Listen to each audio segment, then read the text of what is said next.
L'équipage chinois Dongfeng Race Team, skippé par Charles Caudrelier, remporte une superbe victoire à domicile dans la Import Race samedi dernier.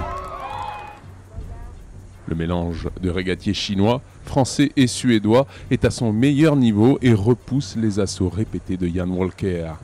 Dongfeng arrache la victoire à Sanya devant une foule en total délire.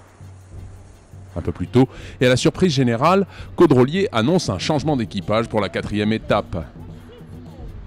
La moitié de l'équipe qui avait triomphé à l'arrivée à Sanya n'est pas à bord du bateau chinois. Parmi les 4 changements, le plus spectaculaire est le remplacement de son navigateur Pascal Bidégory par le français Erwan Israël. Selon le skipper, ces changements étaient prévus et permettent à certains de se ressourcer. La flotte de la Volvo Ocean Race prend le départ dimanche en direction d'Auckland dans une brise légère mais qui était appelée à se renforcer très vite. Une fois de plus, l'équipe de Dongfeng ne laisse à personne le soin de naviguer aux avant-postes et quitte son port d'attache comme elle était arrivée, en tête. Les 5 concurrents sont maintenant au près par 25 nœuds de vent pour une étape qui sera longue et difficile.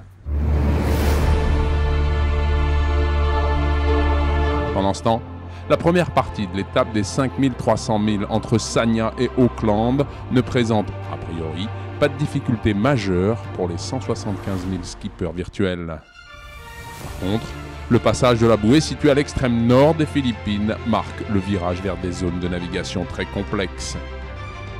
Tracer sa route dans le Pacifique Nord via la Nouvelle-Guinée et se frayer le meilleur passage possible dans le dédale des îles de Mélanésie, à travers la mer des Salomon et l'archipel des Vanuatu, ne va pas être de la tarte. Bref, une étape où les coups stratégiques ne vont pas manquer.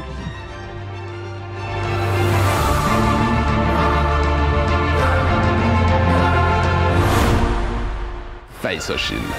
Retenez bien ce nom, Face Ocean. Je reviens vers vous très bientôt avec plus de détails sur ce fabuleux projet.